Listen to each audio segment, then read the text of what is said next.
Amén.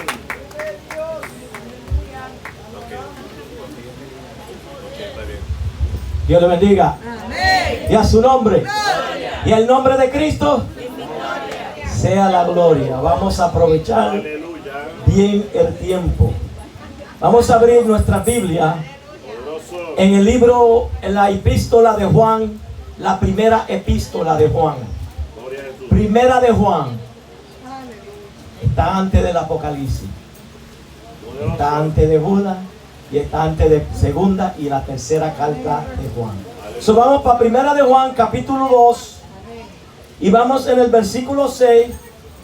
Y en la misma carta vamos a saltear más para abajo, después al capítulo 4, versículo 17. So, primero vamos a leer Primera de Juan, capítulo 2, versículo 6. Y luego vamos a Primera de Juan, capítulo 4, versículo 16. ¿Lo tenemos? La palabra de Dios se lee en el nombre del Padre, del Hijo y del Espíritu Santo. Y los redimidos por la sangre de Cristo decimos amén. El que dice que permanece en Él debe andar como Él anduvo. Y vamos ahora al 17 en el capítulo 4 de la misma carta. Le voy a dar unos segundos, nada más tiene que moverse un poquito para abajo porque la carta es cortita. El versículo 17 del capítulo 4 dice: en esto se ha perfeccionado el amor en nosotros, para que tengamos confianza en el día del juicio. Pues como Él es, así somos nosotros en este mundo. Padre, te damos gracias por este día. Padre, nos ponemos ante tus manos y te damos la honra y la gloria, Señor. Estoy, Señor, alabado sea el nombre del Señor, agradecido que a ti te place, Señor, que yo sea el portador de tu palabra. Señor, edifícame a mí primero y luego a la iglesia. Háblame a mí primero y luego a la iglesia, Señor. Que tu palabra penetre lo más profundo de nuestro corazón. Que tu palabra nos confronte. Que tu palabra, Señor, aleluya, descierna la intención de nuestros corazones. Que tu Espíritu Santo abra nuestro corazón y nuestra mente para que nosotros podamos hacer participantes, aleluya, y hacedores de tu palabra. Te daremos la honra y la gloria en el nombre de Jesús, Padre amado. Amén y amén. Pueden tomar asiento. Aleluya. Vamos a hablar en esta tarde bajo el tema: el amor de Dios se ha perfeccionado en nosotros. El amor de Dios se ha perfeccionado en nosotros. Quiero tocar la palabra perfeccionado cuando se alude a esta carta, porque queremos tocar ese punto. En la palabra perfeccionado no significa falta sin falla, que sea 100%, sino en este caso la palabra perfeccionado, la palabra perfecta se está usando en el sentido maduro. Aleluya. La madurez, que el amor de Dios ha madurado adentro de nosotros, en nosotros. Como la fe tiene que subir, así el amor tiene que crecer también. Como tenemos que llegar a ser cristianos maduros, no llevados de todo viento de doctrina, también nuestro amor tiene que madurar al nivel que Dios quiere que tengamos el mismo amor de Él. La primera carta del apóstol San Juan tiene un propósito porque él escribió.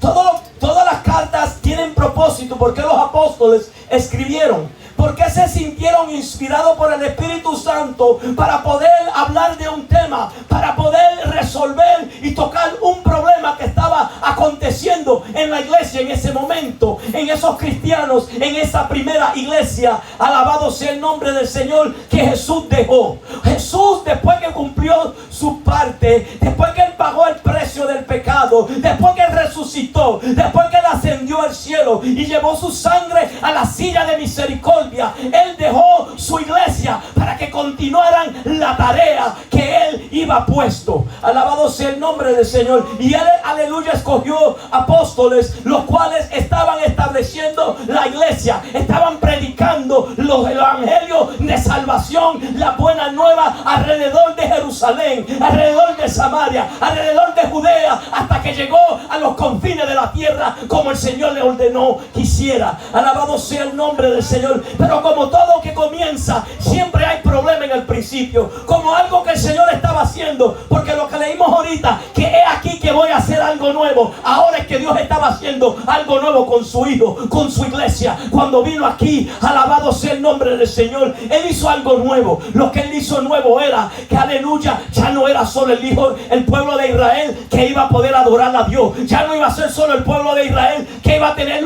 un monopolio en Dios, en la religión de Dios, en el evangelio de Dios. No, a través de Jesús ahora los gentiles también iban a ser bienaventurados, aleluya, en el pueblo de Dios, en la familia de Dios, en el reino de Dios.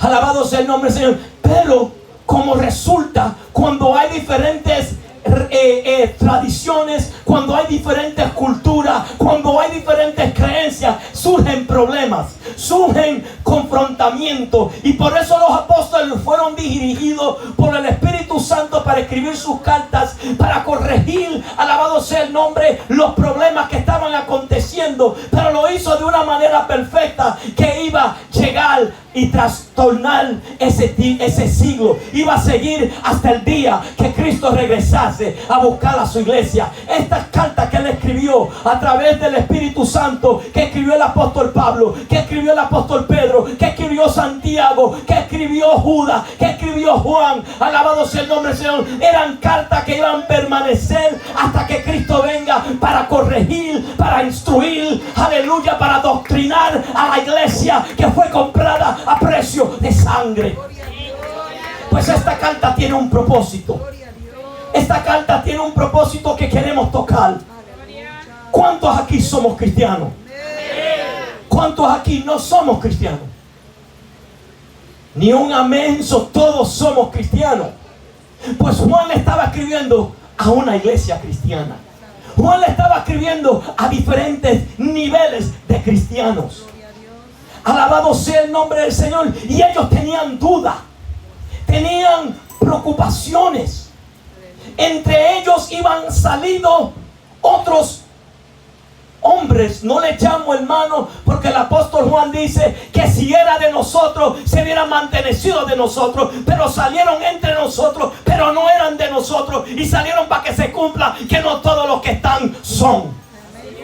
Son unos hombres que un día profesaron ser cristianos, salieron y abrieron nuevas congregaciones con unas nuevas enseñanzas, mezclada con el gnóstico, mezclado con la, aleluya, la psicología, mezclado con la filosofía, mezclado con todos los deseos del hombre.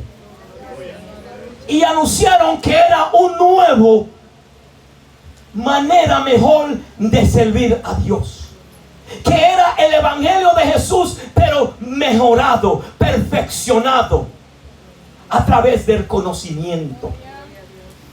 Juan escribe esta carta para asegurarle a los creyentes que ellos eran cristianos y que ellos eran salvos. Y él le da 3 diferentes operaciones, trabajos, obras que nos muestra a nosotros de que somos salvos. 3 de las que él toca en esta carta en primera de Juan es: primero, la prueba de la moralidad.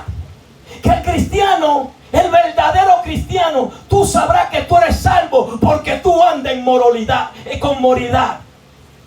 Tú tienes morales, tú no andas pecando. Tú le fallas a Dios. Y si peca, abogado tiene. Pero dice, pero si pecamos, no dice que van a pecar o que vaya a pecar. Dice, si pecamos, abogado tenemos para el Padre. Pero él más adelante le dice que el que tiene la simiente del Padre, que es el Espíritu Santo, que es Jesús, no peca, porque la simiente de Dios no lo deja que pecar, no practica el pecado.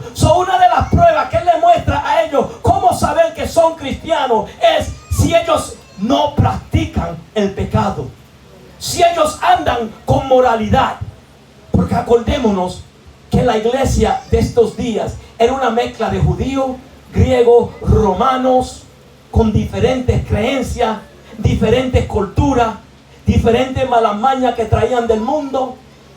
Y una de ellas era la inmoralidad de esta humanidad que vivía en este tiempo, que tenían orgías, que tenían todo, hacían toda clase de pecado que le placían, que le daban gusto y no le importaba. Hasta lo mezclaban adentro de los templos de ellos. A los cristianos, la jovencita que me están mirando, no son los cristianos, eran los otros. Pero él estaba mostrando que si ustedes andan en moralidad, en obediencia a los mandamientos de Dios, pues eso es una señal de que tú eres salvo. La otra prueba que él da es la prueba de la sociedad. ¿Cómo la prueba de la sociedad? La prueba del amor. Si se aman los unos a los otros, entonces sabrán que son cristianos y son salvos. Y la tercera es la prueba de la doctrina. Si andan que creen que Jesús es el Señor, que Jesús es el único camino al Padre, que Jesús es el único que quita pecado. Y él le da esas tres pruebas y las desarrolla durante la carta. Pero una de las tres pruebas que él habló surge más que la otra, sobreabunda más que la otra, porque era evidente que esta iglesia tenían doctrina. Ellos sabían la verdad, porque no se dejaron engañar por los falsos maestros que salieron entre ellos. Ellos andaban en moralidad, no como la iglesia de Corintios, que tenían a uno que estaba en fornicación entre ellos y ellos lo alababan. Pero parece que a ellos les faltaba el amor, porque el amor es lo más que el apóstol Pablo toca, el apóstol Juan toca en esta carta. Y yo quiero, en el nombre de Jesús, si el Señor nos lo permite y hasta donde Él nos permite, quiero tocar ese punto del amor. Cómo el amor es la señal de que verdaderamente somos salvos, de que verdaderamente somos iglesia. Vive Dios, aleluya. Porque el amor es la señal más difícil del creyente tener. El amar es lo más difícil que nosotros podemos hacer. A veces sabemos mucha Biblia, a veces somos bien fuertes en el ayuno, en la oración, a veces no nos faltamos ni una vigilia, a veces no nos faltamos ni un retiro, pero a veces nos falta el amor. Y el amor es algo importante que nosotros tenemos que tener. Por eso pregunté que si todos somos cristianos aquí, porque hoy nos vamos a analizar a ver si verdaderamente somos cristianos. Porque hoy en el mundo todo el mundo se llama cristiano. Ya todo el mundo dice que son cristianos. Porque invocan el nombre de Jesús, ya son cristianos. Porque creen que Jesús vino a la tierra, ya son cristianos. Pero confesar no es lo único que se necesita para ser salvo. Quiero comenzar en Primera de Juan. Y quiero leer del versículo 3 al 6 primero, hermano. Primera de Juan. Primera de Juan, capítulo 2, del 3 al 6. Y mantengan su Biblia en el libro de Juan, porque ahí es que nos vamos a quedar la mayoría del tiempo. Del 3 al 6, vamos. Amén. La palabra de Dios es bendita en el nombre del Padre, el Hijo y del Espíritu Santo. Y en esto sabemos que nosotros le conocemos, si guardamos sus mandamientos. El que dice, yo le conozco, y no guarda sus mandamientos, el tal es mentiroso, y la verdad no está en él. Pero el que guarda su palabra, en este verdaderamente el amor de Dios se ha perfeccionado. Por esto sabemos que estamos en él. El que dice que permanece en él debe andar como él anduvo. Muchas gracias, hermano José. Vamos ahora a desglosar esos tres versículos. La primera evidencia de que somos creyentes es la obediencia. La obediencia es la señal visible, externa, que mostramos que somos cristianos. Porque en la obediencia, otro ve tu obediencia. Otro ve como uno es obediente a nuestros padres.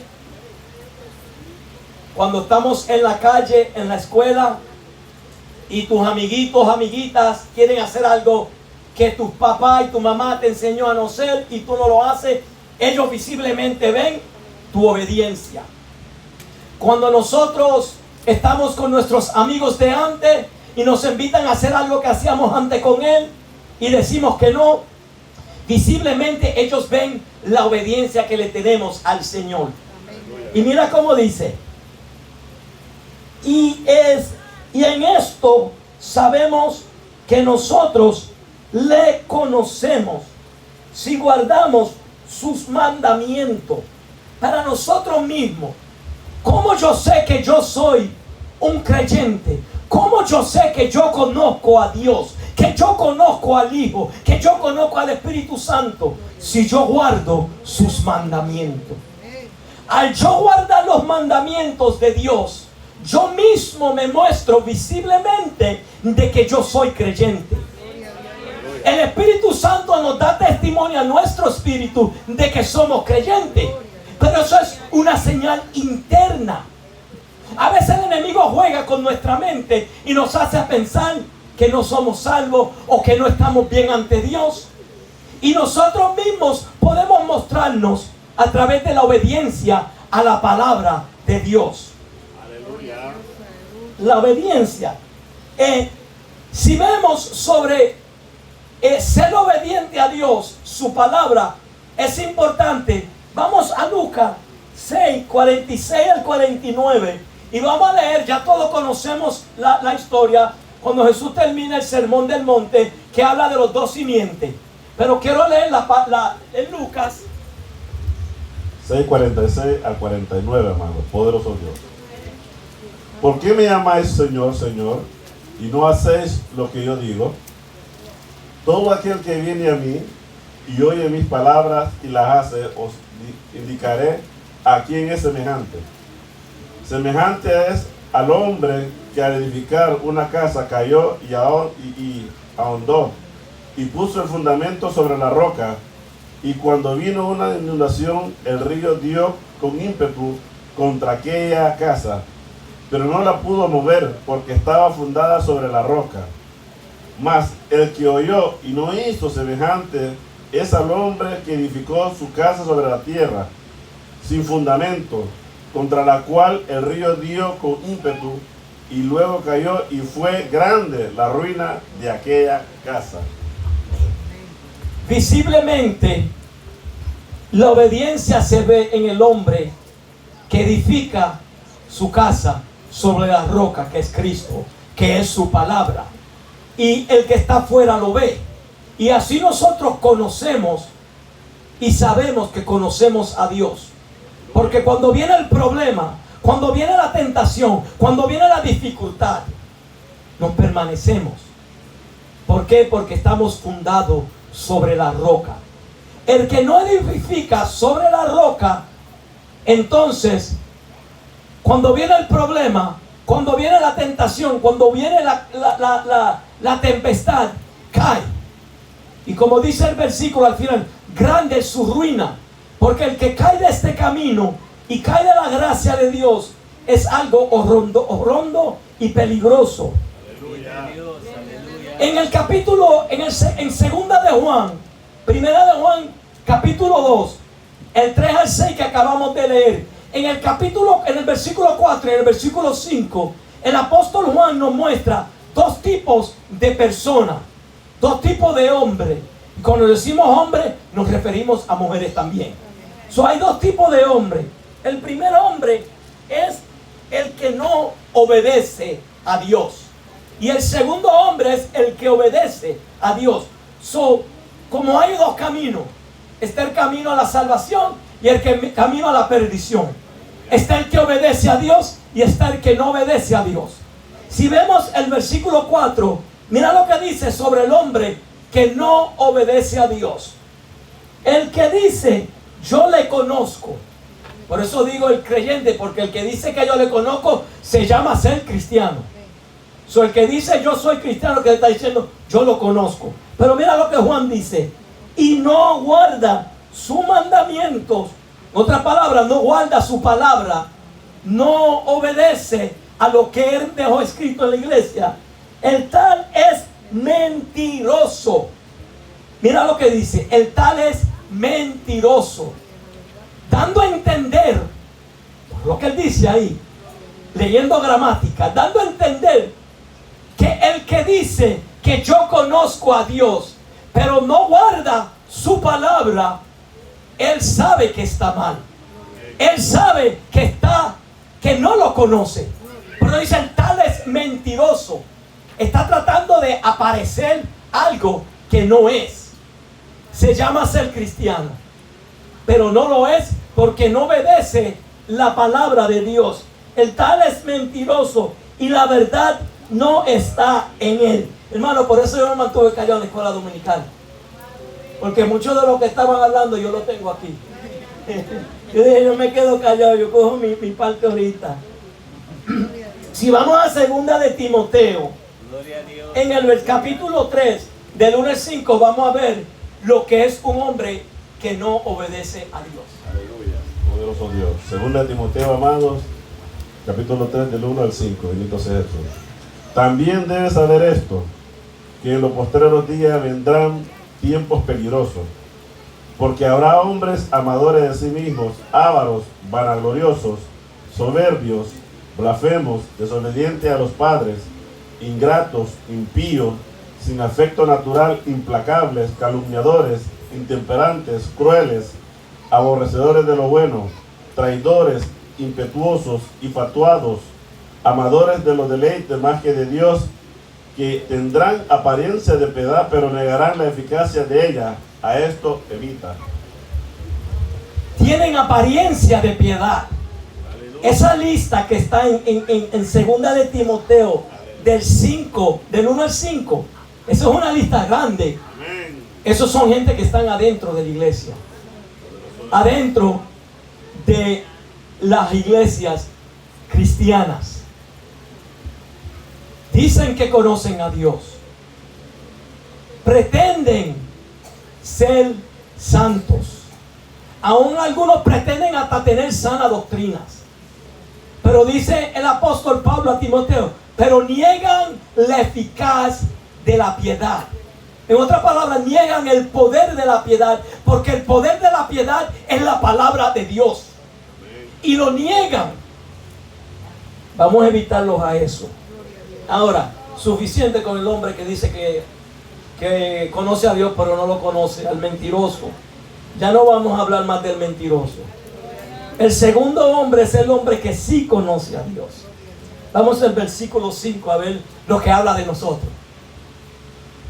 Pero el que guarda su palabra, en este verdaderamente el amor de Dios se ha perfeccionado. Por eso sabemos que estamos en Él. Cuando nosotros obedecemos la palabra de Dios, le conocemos y sabemos que le conocemos. Y cuando obedecemos la palabra de Dios, el amor de Dios es madurado en nosotros. Ese amor que Dios implantó en nosotros comienza a madurar y comienza a llevar a ir a otro nivel. Ya deja de ser amor filial, ya deja de ser amor fraternal, viene a ser amor ágape, el amor de Dios, el verdadero amor que todo creyente tenemos que tener. Y es a través de la obediencia a la palabra de Dios. Por eso el versículo 6 que nosotros leímos ahorita dice: el que dice que permanece en Él debe andar como Él anduvo. Porque el que dice que permanece en Jesús está diciendo: yo obedezco su palabra. Y si dice que obedece a la palabra, tiene que andar como Jesús anduvo. ¿Y cómo Jesús anduvo en esta tierra? Jesús fue obediente. Vamos a leer Juan 4:34, Juan 5:30 y Juan 6:38 para ver cómo Jesús vivió en esta tierra. Aleluya. Poderoso Dios, gloria a Jesús. Juan 4:34, poderoso Jesús.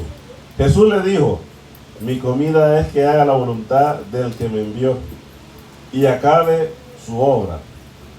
Juan 5:30, no puedo yo hacer nada por mí mismo.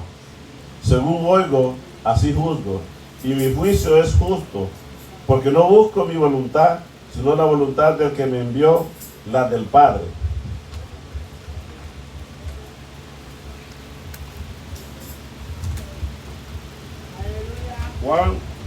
Juan 6:38, porque he descendido del cielo, no para hacer mi voluntad, sino la voluntad del que me envió. Poderoso Dios.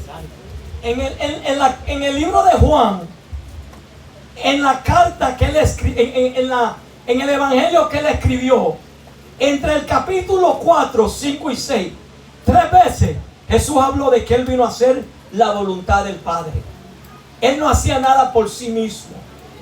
Y si nosotros decimos que permanecemos en Jesús, pues tenemos que ser obedientes al Padre. Tenemos que ser obedientes, hijos obedientes. ¿Por qué? Porque Jesús fue obediente.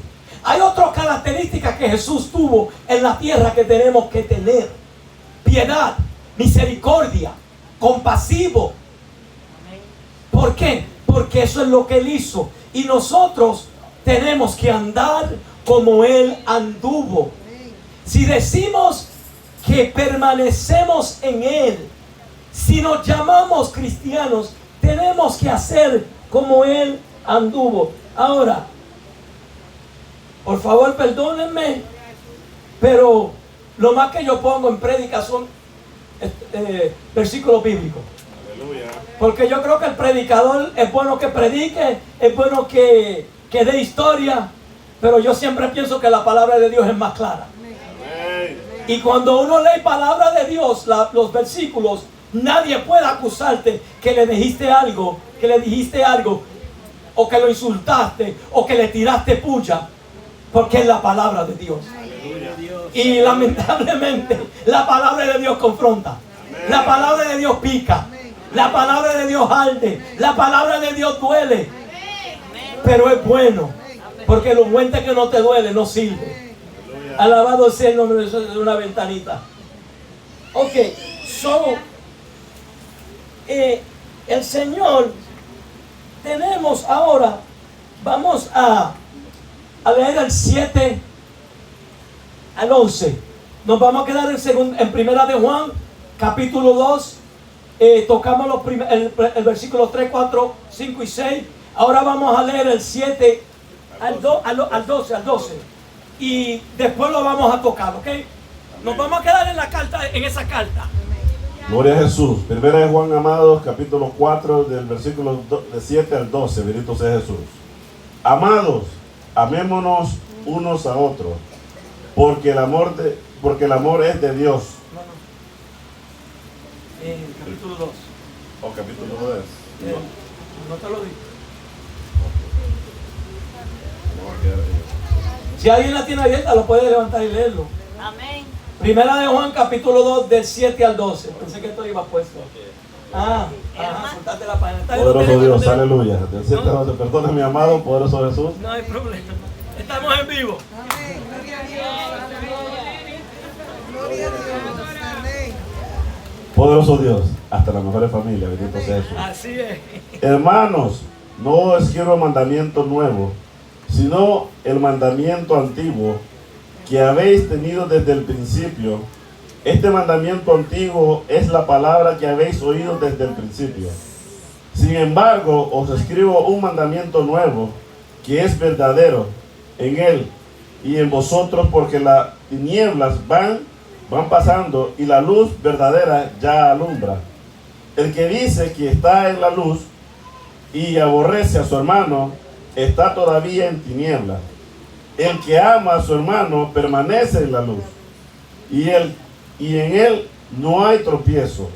Pero el que aborrece a su hermano está en tinieblas y anda en tinieblas, y no sabe a dónde va, porque las tinieblas le han cegado los ojos.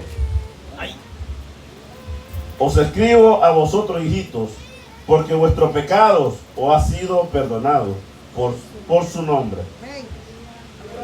Santo es Dios, hasta el 12. Vive Dios. ¿Y a su nombre? ¿Y al nombre de Cristo? Amén. So, del versículo 7 al versículo 12, vamos a leer algo de eso. Primero que vamos a hablar es la ley del amor. En Juan capítulo 2:7 nos dice: hermanos, no os escribo mandamiento nuevo, sino el mandamiento antiguo que habéis tenido desde el principio. Este mandamiento antiguo es la palabra que habéis oído desde el principio.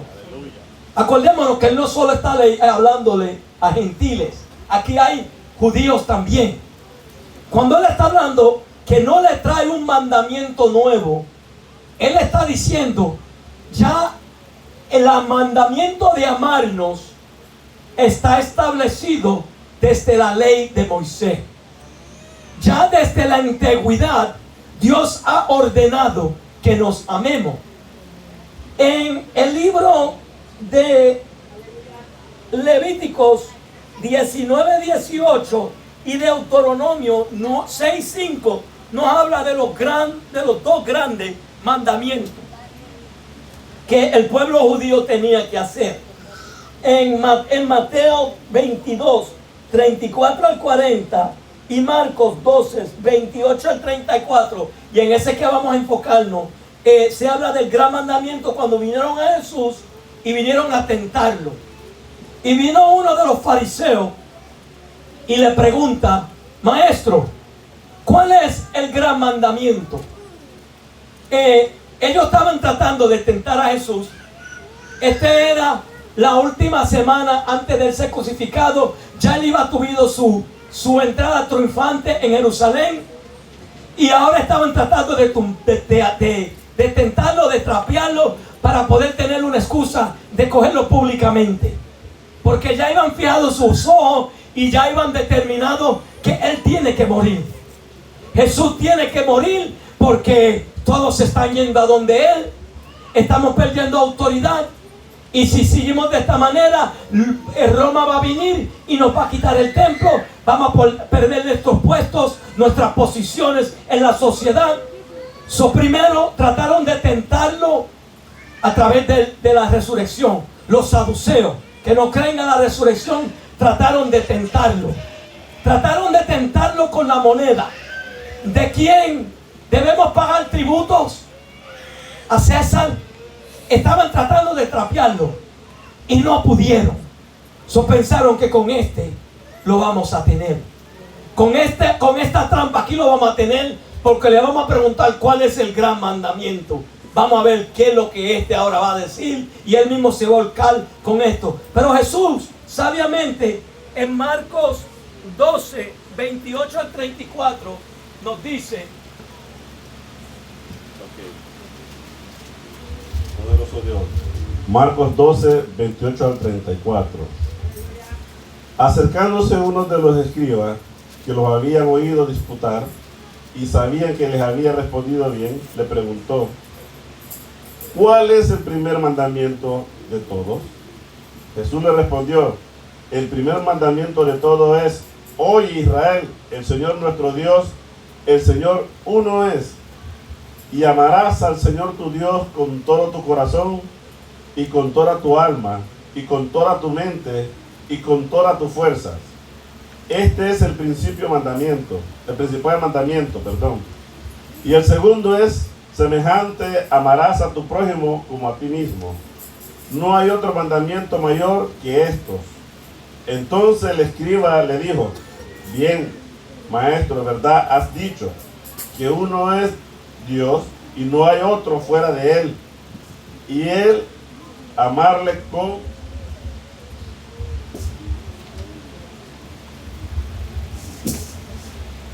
todo el corazón, con todo el entendimiento, con todo el alma y con toda la fuerza. Y amarás al prójimo como a uno mismo, es más que todos los holocaustos y sacrificios.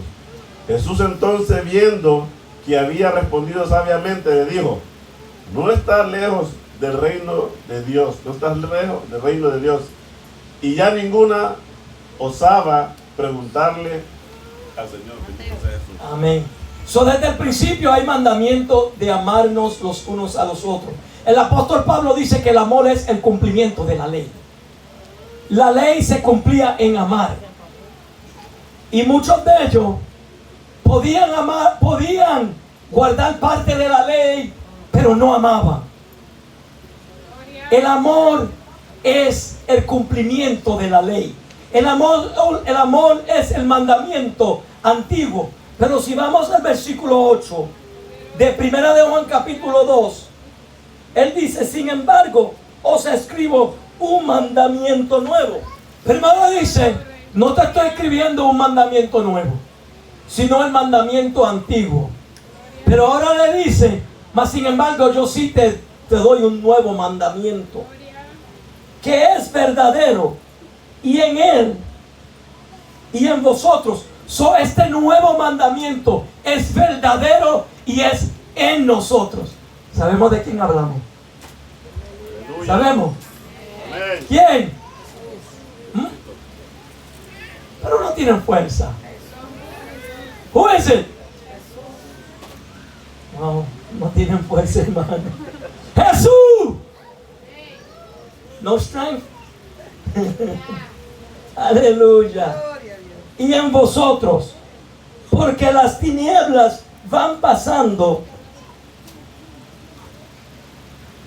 y la luz verdadera ya alumbra. ¿Por qué es un mandamiento nuevo?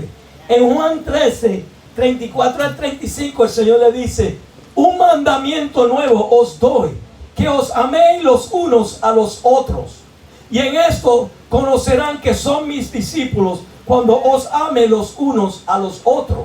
El amor, amándolo los unos a los otros, es la evidencia que el mundo va a ver que nosotros estamos en Jesús. ¿Por qué era un mandamiento nuevo? Hay 3 razones. ¿Por qué, aunque es el mismo, es nuevo? Porque es diferente. En el nuevo mandamiento, en el nuevo amor, la medida que Jesús llevó el amor, ¿hasta dónde Jesús llevó ese amor? Lo llevó hasta la cruz del Calvario.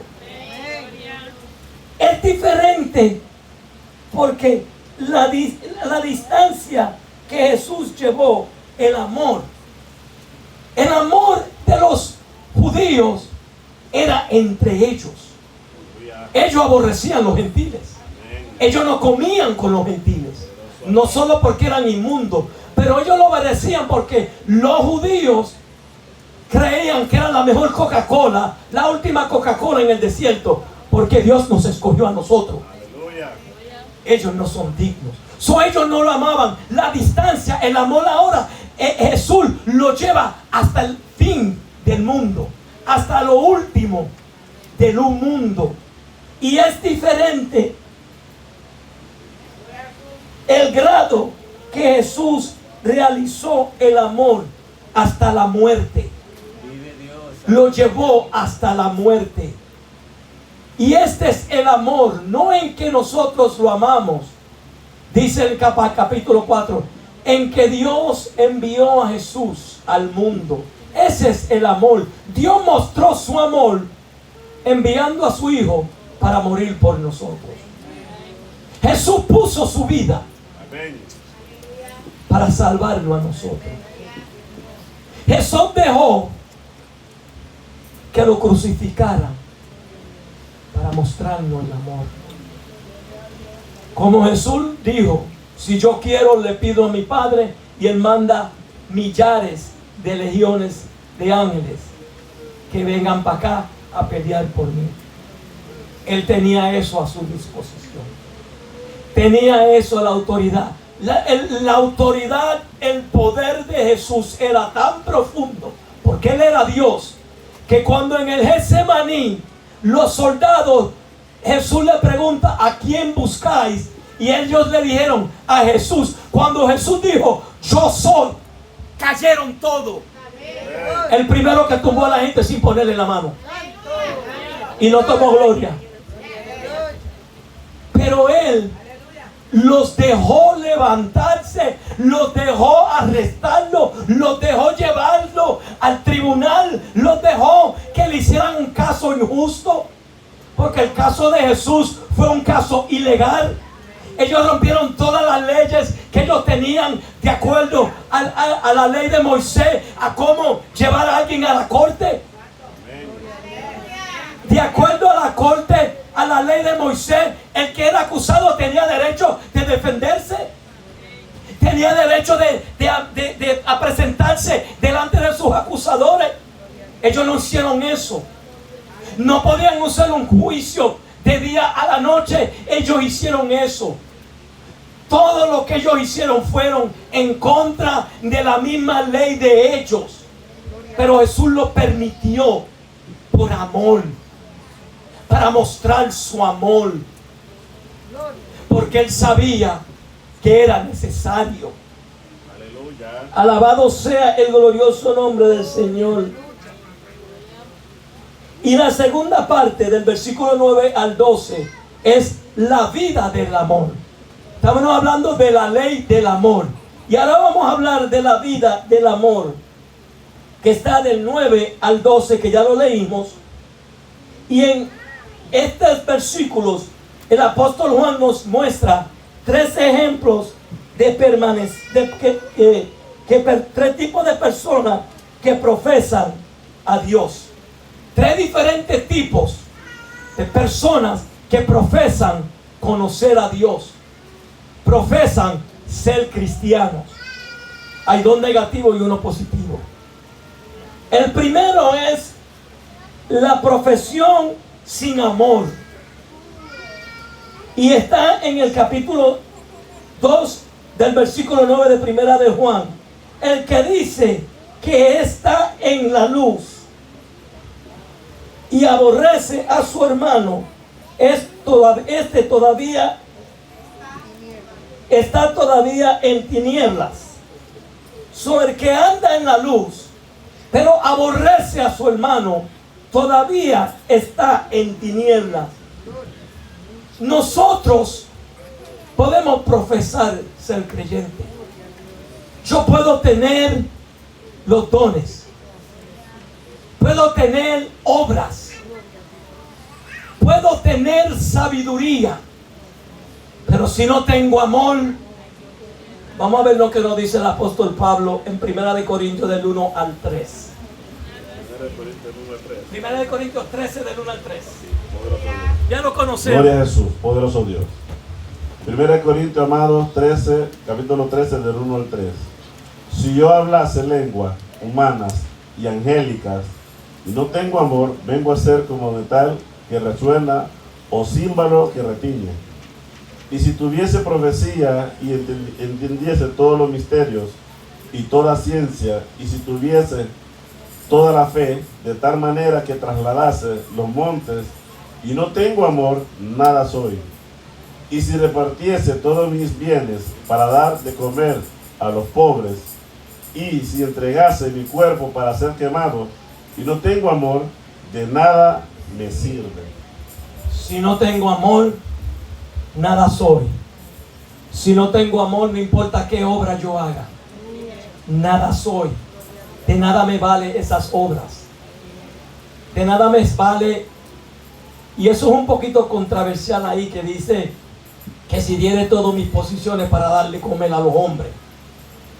Pero hay gente que dan para que lo vean, y ahí no hay amor. De nada te sirve esa caridad, esa obra de caridad. Si yo hablo lengua, entiendo todo, pero no tengo amor, yo no soy nada. yo lo que estoy es perdiendo mi tiempo. Y no estoy engañando a nada. Me estoy engañando a mí mismo. Alabado sea el nombre del Señor. Aleluya. La segunda persona, este es el positivo. El amor que surge de la luz. El que ama a su hermano permanece en la luz y en él no hay tropiezo. El que ama a su hermano permanece en la luz. ¿Quién es la luz del mundo? Cristo. Permanecemos en Jesús cuando amamos a nuestros hermanos y en él no hay tropiezo. Esto tiene varias interpretaciones. Que no hay tropiezo. Algunos lo interpretan como que como anda en la luz, no va a caer del evangelio, no va a resbalar y no se va a caer. Otros lo interpretan de otra manera. Para la prédica de hoy, yo lo voy a interpretar de esta manera: que el que anda en la luz y ama a su hermano, los que están a su alrededor no van a tropezar por él. Él no le va a causar tropiezo a esos hermanos. Romanos capítulo 14. Recibid el débil en la fe, pero no para contender. El que anda en la luz, no hay tropiezo en los otros que están a su alrededor. ¿Por qué? Porque no lo va a permitir. Porque como está en la luz, como Él está en la luz. Como dice, si andamos en la luz como Él está en la luz, el amor de Dios está sobre nosotros. La sangre de Cristo ha sido derramada sobre nosotros. Tenemos comunión los unos con los otros. Y la sangre de Cristo nos limpia de todo pecado. Aleluya. Pero el que anda en luz, como Él está en la luz, tenemos comunión los unos a los otros. Y la sangre de Jesucristo, su Hijo, nos limpia de todo pecado. Hasta se me olvidó que lo puse ahí. Y en Él no hay tropiezo.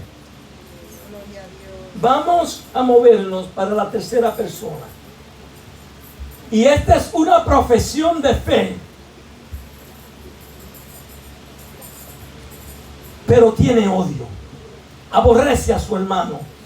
Y el odio le conduce a una mayor oscuridad. El versículo 11 nos dice: pero el que aborrece a su hermano, este está en tinieblas y anda en tinieblas y no sabe a dónde va, porque las tinieblas le han cegado los ojos. El que aborrece a su hermano anda en tinieblas. Y eso es una palabra fuerte, aborrecer. Pero lamentablemente yo lo he experimentado en este camino. Yo he experimentado y discernido gente que se llaman ser creyente y me aborrecen. Por tal razón u otra, aborrecen a uno. Y esa persona está en oscuridad y anda en tinieblas. Y esa tiniebla lo ha cegado, que a veces ellos ni cuenta se dan. Eso es lo triste de aborrecer a un hermano. Eso es lo triste de guardar rencor. Eso es lo peligroso de no perdonarnos los unos a los otros. Porque cuando no perdonamos, eso crea raíces de amargura. Y comenzamos a llevar eso al odio, aborrecer. Pero todavía nos trepamos en el altar. Todavía cantamos, todavía ministramos con odio a un hermano, aborreciendo a un hermano. Y eso lo lleva a una oscuridad tan profunda que, como dice a la iglesia de la Odisea, que es un ciego desventurado, un pobre ciego desventurado, que cree que está bien y es rico y todo lo tiene, pero está desnudo y no lo sabe porque no lo ve, porque se ha cegado. Gloria a Dios. Aleluya. Vamos ahora al capítulo 4 de Primera de Juan. Ahora puede leer lo que me iba a leer ahorita. Ya estamos terminando. Primera de Juan capítulo 4. Vamos a leer del 7 al 11. Poderoso Dios. Amados, amémonos unos a otros, porque el amor es de Dios. Aquel que ama es nacido de Dios y conoce a Dios. El que no ama a Dios no ha conocido a Dios, porque Dios es amor. En esto se mostró el amor de Dios para con nosotros, en que Dios envió a su Hijo unigénito al mundo para que vivamos por Él. En esto consiste el amor, no en que nosotros hayamos amado a Dios, sino que en que Él nos amó a nosotros y envió a su Hijo en propiciación por nuestros pecados. Amados, si Dios nos ha amado, así debemos también nosotros amarnos unos a otros. Ahí fue que fue que lo hizo esta mañana. Aleluya, poderoso Jesús. Amén. El apóstol Juan en esta parte, en el versículo del 7 al 11, en el capítulo 4 de Primera de Juan, nos da 3 razones por qué nosotros debiéramos de amarnos los unos a los otros. Los cristianos debemos amarnos los unos a los otros porque el amor es de la propia naturaleza de Dios. El amor es la misma, viene de la misma naturaleza de Dios. Amados, amámonos unos a otros porque el amor es de Dios. Y todo el que ama es nacido de Dios, porque Dios es amor. La primera razón que nosotros tenemos que amarnos los unos a los otros, o porque el amor es la misma naturaleza del mismo Dios. Es su naturaleza. That's his nature. Dios no sabe lo que es odio. Dios no sabe lo que es rencor. Dios no sabe lo que es aborrecer solo el pecado. Aborrece el pecado, pero ama el pecador. La naturaleza de Dios es amor. Y el apóstol Pedro, en segunda de Pedro, capítulo 1, versículo 3, dice que Él nos hizo participar de la misma naturaleza de Dios. Aleluya. A través de Cristo, a través de su Espíritu Santo. Los cristianos debemos amarnos los unos a los otros por el regalo de Dios en Cristo.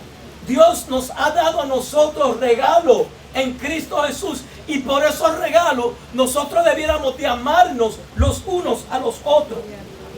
Mira lo que dice Primera de Juan 2:9.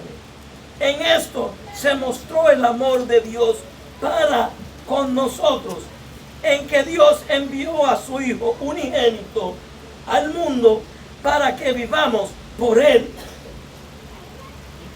Primer regalo que Él nos dio vida nueva en Cristo Jesús. Aleluya. Y como Dios me dio vida nueva en Cristo Jesús, yo debiera de amar a mi hermano y mi hermano debiera de amarme a mí. Porque tenemos vida nueva en Cristo Jesús.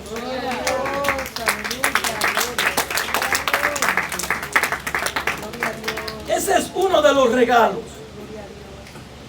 Pero es en 3 partes.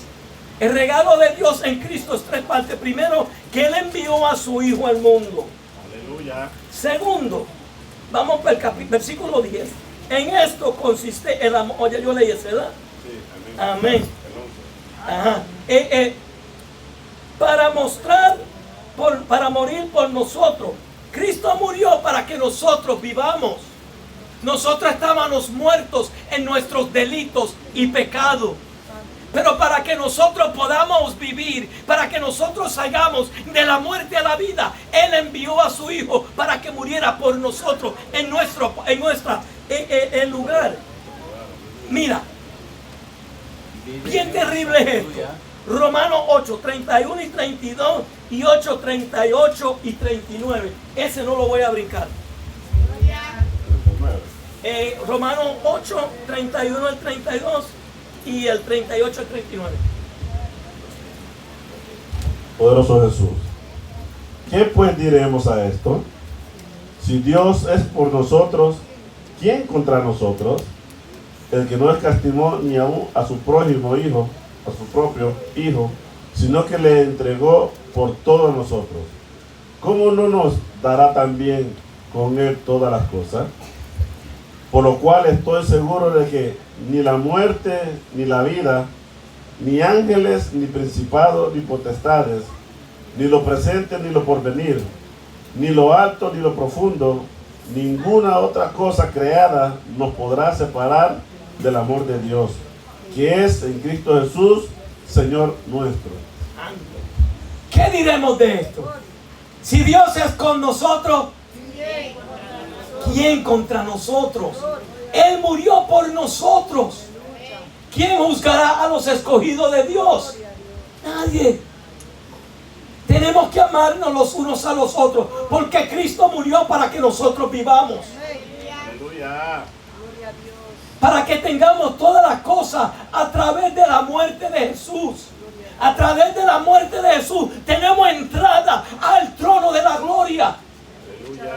Al trono de la gracia. Entrar con confianza.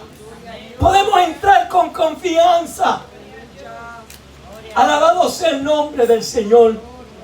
Una vez un predicador que tiene una iglesia grandísima estaba hablando, y en el video, antes de que comenzara, él mostró a una niña pequeñita que estaba corriendo por la oficina de la iglesia, por la sala, y de repente entra a la puerta donde estaba el pastor en una reunión con otros obispos, y la niña entra y se siente en la falda de su abuelo.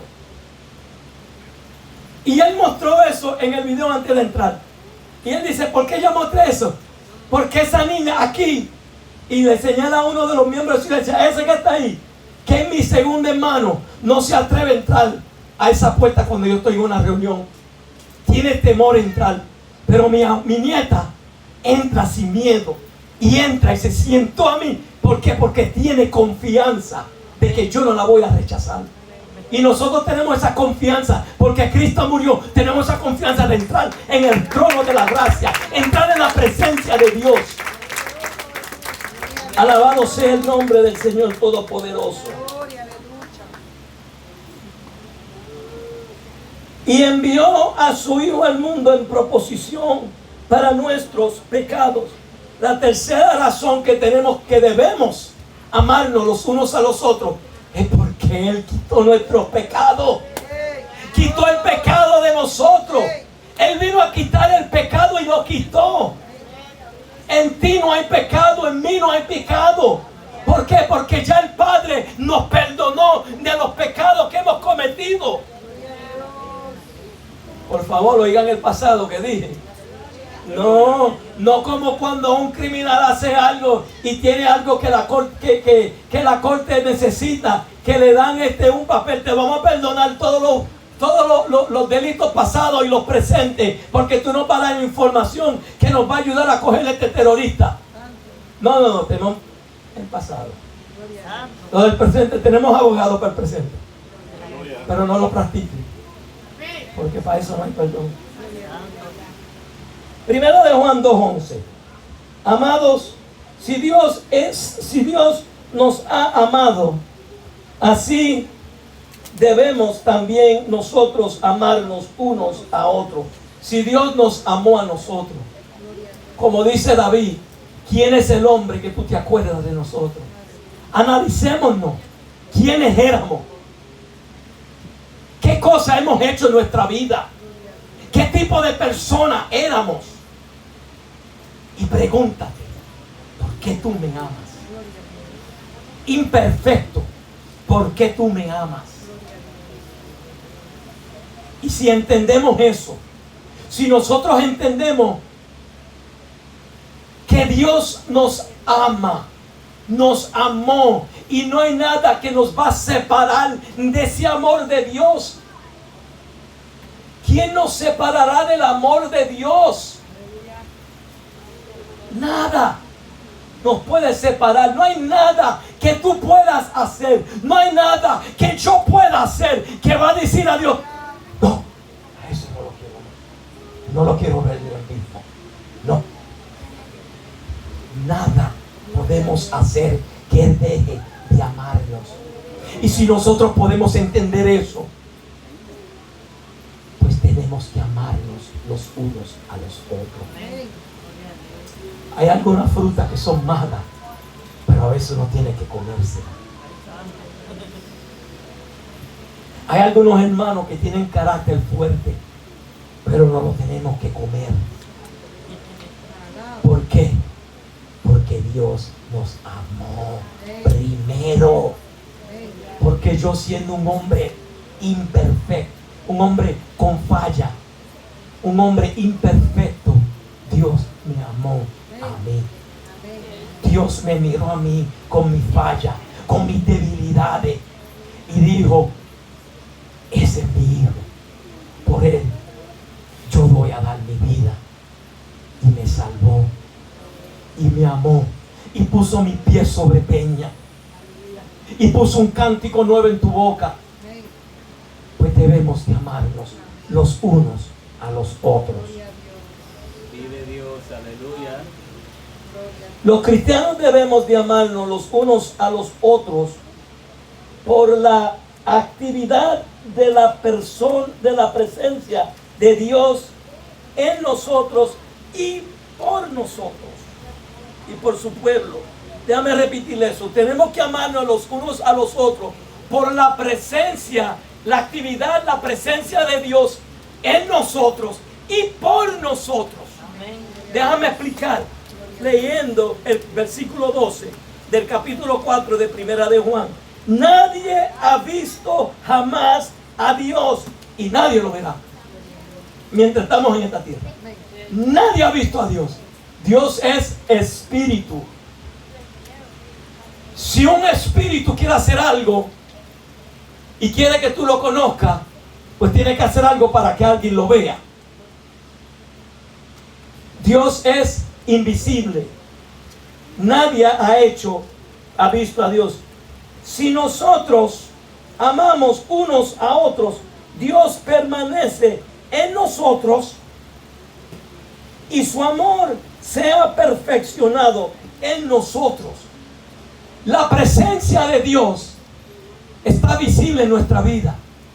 La actividad de Dios está vigente en nuestra vida. Pero como su presencia está en nosotros, como su actividad está en nosotros, a través de nosotros, su iglesia, el mundo puede ver a Dios. El mundo puede conocer a Dios. Nosotros tenemos que amarnos los unos a los otros, porque la presencia de Dios está en nosotros y a través de nosotros es que el mundo puede ver a Dios. Por eso cuando Jesús le dijo: un nuevo mandamiento os doy, que os améis los unos a los otros como yo os he amado. Por eso Él dice, continuando: así el mundo sabrá que son mis discípulos, cuando se amen los unos a los otros. Porque el amor es de Dios. La naturaleza de Dios es amor. Y si los hombres de afuera nos ven amando los unos a los otros, van a decir: ahí está Dios metido, ahí está Dios. Pero si nos ve chivateándonos, si nos ve peleándonos, si nos ve arrancándonos los ojos, ¿qué va a decir? Esos están peores que nosotros, ¿para qué voy para allá? Dios es espíritu. Nadie lo ha visto, pero a través de nosotros lo pueden ver.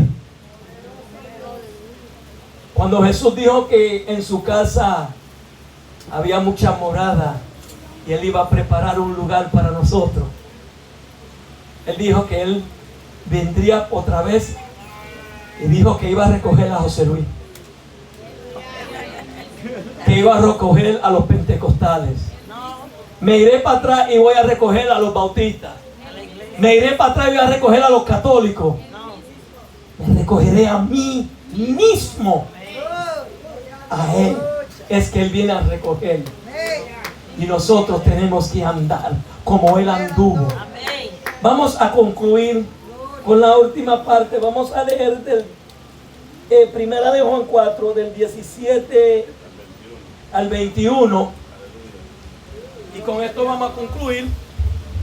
Poderoso Dios. Primera de Juan capítulo 4, del 17 al 21. En esto se ha perfeccionado el amor en nosotros, para que tengamos confianza en el día del juicio. Pues como Él es, así somos nosotros en este mundo. En el amor no hay temor, sino que el perfecto amor echa fuera todo el temor. Porque el temor lleva en sí castigo, de donde el que teme no ha sido perfeccionado en el amor. Nosotros le amamos a Él porque Él nos amó primero. Si alguno dice, yo amo a Dios y aborrece a su hermano, es mentiroso, pues el que no ama a su hermano, a quien ha visto, ¿cómo puede amar a Dios a quien no ha visto? Nosotros tenemos este mandamiento de Él: el que Él ama, el que ama a Dios, ame también a su hermano.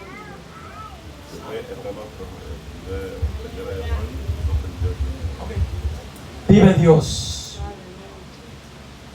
El amor de Dios, cuando es perfeccionado en nosotros, tenemos algo bien importante. Sabemos que viene un juicio. Aleluya. Nadie quiere hablar del juicio, pero viene juicio a la tierra. Amén. Viene juicio al mundo. La Biblia habla de juicio. Jesús habló más del juicio que del reino. Aleluya. Si leemos los versículos de los 4 evangelios, de todo lo que Jesús hablaba, y lo ponemos en diferentes categorías, la categoría del infierno, del juicio de Dios, Él habló más de eso que del propio reino de Él. ¿Por qué? Porque viene un juicio. Aleluya. El juicio de Dios es una de las cosas más lógicas en la Biblia. ¿Por qué digo eso? Porque eso es lo que merecemos. Nosotros merecemos el juicio de Dios. Porque Dios creó una creación. Dios creó al hombre a su imagen, a su semejanza. A los ángeles no lo creó así. Dios lo puso en el huerto, se paseaba con ellos, se paseaba entre Adán, y el hombre le dio la espalda a Dios. Dios ha hecho nada, pero querer buscar el lado del hombre, y el hombre siempre le ha dado la espalda a Dios. Lo más que el hombre merece es juicio de Dios. Por eso en el Apocalipsis, cuando los juicios están siendo ejecutados, los ángeles dicen, tú eres fiel en tus juicios. Tus juicios son fieles y verdaderos. Y nadie puede culpar a Dios de juzgarnos. Nadie lo puede culpar, porque Él ha dado tantas oportunidades. Pero el amor de Dios, cuando es perfeccionado en nosotros, tenemos confianza delante de Dios delante de ese juicio que viene. Un juicio que es garantizado. Un juicio que no hay nada que nadie pueda hacer para detenerlo. Pero nosotros, porque hemos recibido el amor de Dios y ha sido madurado ese amor de Dios en nosotros, nosotros podemos tener confianza en el día del juicio de Dios. Nosotros podemos tener confianza parándonos delante de Dios, sabiendo que no vamos a ser juzgados. Sabiendo que vamos a ser recibidos en gloria. Sabemos que vamos a oír las palabras: bien siervo, en lo poco fuiste fiel, en lo mucho te pondré. Ahora, el que tiene temor del juicio de Dios es porque el amor de Dios todavía no ha madurado en él o en ella, y todavía teme del futuro. Todavía tiene temor. Por eso hay muchos que cuando oyen que van a morir cogen miedo. ¿Por qué? Porque no están seguros para dónde van todavía. El verdadero creyente que tiene seguridad para dónde va, no tema, no le teme, y tampoco le teme si vamos o no vamos a pasar por la gran tribulación, porque tiene confianza en el juicio de Dios, porque sabe que Dios lo va a proteger, porque sabe que Dios lo va a librar, porque sabe que Dios lo va a guardar, porque sabe que cuando se presente delante de Dios, Dios no lo va a rechazar. Porque tenemos confianza en el día del juicio de Dios. Porque como Él fue, así somos nosotros en la tierra. Ahora, esa segunda parte es importante. Que como Jesús fue, así somos en la tierra. Y Jesús fue amor. Lo más difícil que nosotros podemos hacer es perdonarnos. Nosotros seguimos viviendo en problemas que otro nos hizo, fallas que otro nos hizo hace muchos años, y no queremos soltar, no queremos perdonar, no queremos olvidar. Y estoy hablando con la iglesia, estoy hablando con nosotros. El amor tiene que mostrarse perdonándonos los unos a los otros. Por eso, cuando Pedro le pregunta cuántas veces yo he de perdonar, Jesús le muestra y le da la parábola del hombre que tenía deuda y no podía pagarla porque era grande, y se tiró en pie pidiendo misericordia. Pero el dueño del negocio, el dueño de la imprenta, que representaba a Dios, lo perdonó. Era una deuda grande. Pero cuando fue afuera, encontró otro que le debía a él y no quiso perdonarle su deuda. Nosotros queremos el perdón de Dios, pero no queremos perdonar a otros. Queremos recibir el perdón de Dios, pero no queremos dar el perdón a otro. Acordémonos que la Biblia, cuando el Señor le enseñó a orar, Él no solo dijo: Padre nuestro que estés en los cielos. Él no solo dijo: santificado sea tu nombre. Él no solo dijo: véngase tu reino, hágase tu voluntad en la tierra así como en el cielo. Él no solo dijo: el pan nuestro de cada día dánoslo hoy. Él también dijo: perdona nuestras deudas y enséñanos a perdonar, para que tú perdones nuestros deudores. Hay otra versión que dice: ¿cómo yo te voy a perdonar si tú no perdonas? Perdónanos para que tú nos perdones. Enséñanos a perdonar para que tú nos perdones. Mientras nosotros continuamos sin perdonarnos los unos a los otros, teniendo raíces, teniendo rencor por cosas que han pasado por más de 10 años, por más de 5 años. Dale gracias a Dios que Dios no ha venido. Porque cuando venga Cristo a buscar su iglesia, el que tiene rencor, no te vista que no va. No te vista que no va. Amado hermano, amémonos los unos a los otros, porque el amor es de Dios, y todo aquel que ama es nacido de Dios. Pongámonos de pie, por favor. Padre Santo, te doy gracias por tu palabra. Te doy gracias, Señor, porque tú eres bueno y misericordioso. Padre, te doy gracias que tú nos has hablado en este día, Señor. Padre, yo oro por cada hermano, cada hermana que está en este templo en este momento, Señor, para que tú nos ayudes a perdonarnos los unos a los otros, para que nosotros podamos, Señor, recibir madurez en el amor que tú tienes para con nosotros, para nosotros, que nosotros podamos amar así como tú amas, así como Jesús amó al mundo, o que entregó su vida por nosotros. Enséñanos a perdonar, Padre amado, porque el perdón es parte de tu amor. Enséñanos a obedecerte.